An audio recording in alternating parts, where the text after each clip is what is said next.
So we'll be going over IRS Notice CP231. This is a notice that you might receive from the Internal Revenue Service if they issued you a refund check via mail, but it was returned to the IRS because the post office couldn't deliver it. Usually this happens if they have an incorrect address on file, if you've recently changed addresses, so on and so forth. So basically what would happen is so basically if the IRS, most people use direct deposit, but if for some reason your direct deposit information isn't working or if you haven't provided it, the IRS does still send a treasury check to your address of record. And if that occurs and it gets bounced back, then they'll send this notice via mail. And it sounds redundant, but mail being the only way that the IRS can communicate with you if your information isn't up to date, it's more likely that your notice will eventually catch up to you if your address has been forwarded or whatnot. So what we're going to do is we're going to go through this notice. We're going to talk about why it's still relevant, and we'll talk about what you should do. So in the upper right hand corner, notice number is CP231, tax period December 31st, 2006, notice date June 16th, 2008. So while this is a pretty old notice, we will get to we'll get to the point where we can walk through the IRS website. This is still a relevant notice, even if the format has changed over the years. This is a notice that's still sent by the IRS. So down below, you'll see an employer ID number and a contact phone number for the IRS. Over here, the information is redacted, but this would be the IRS office address where the letter was issued, and then this would be the business owner's address. So refund check was returned to the IRS because the Postal Service couldn't deliver it. You need to update your address information so they can send you a refund. Pretty straightforward. You can call the IRS. There's an 800 number. This actually is listed as the IRS. I would say right now, at the time of this recording, we're in the middle of a government shutdown. All taxpayer services are basically shut down, and those only essential employees are working for the IRS at this point, and taxpayer services, unfortunately, is not considered an essential service.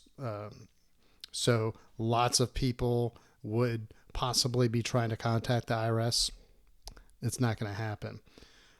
You can also send the official change of address form. That's IRS Form 8822 for individuals, IRS Form 8822-B for business owners.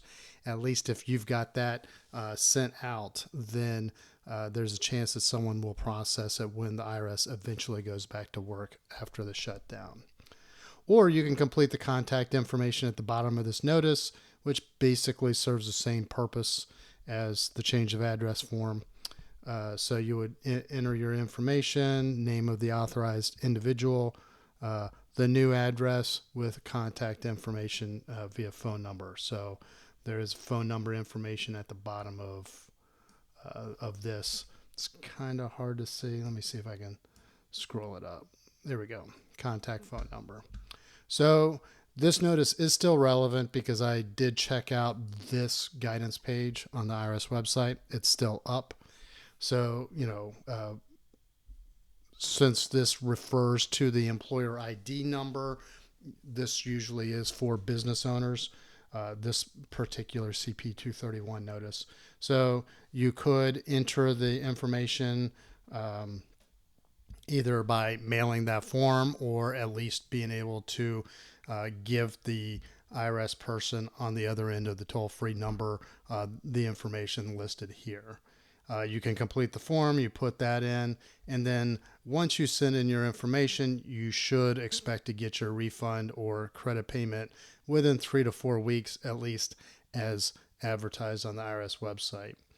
In tax year 2025, in my experience working with hundreds of people, there seems to be a significant, I guess, decrease in service quality and a significant increase in processing times. So, in my experience, 3 to 4 weeks could be as long as 3 to 4 months.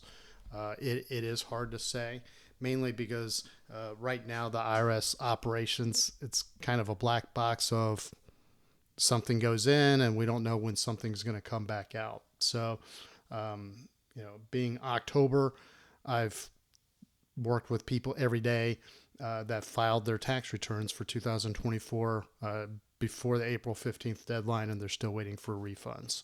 So no guarantee on this.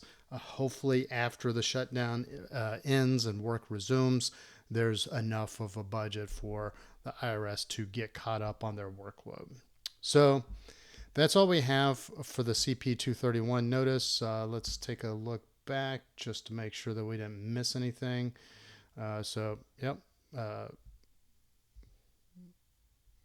Contact phone number, website.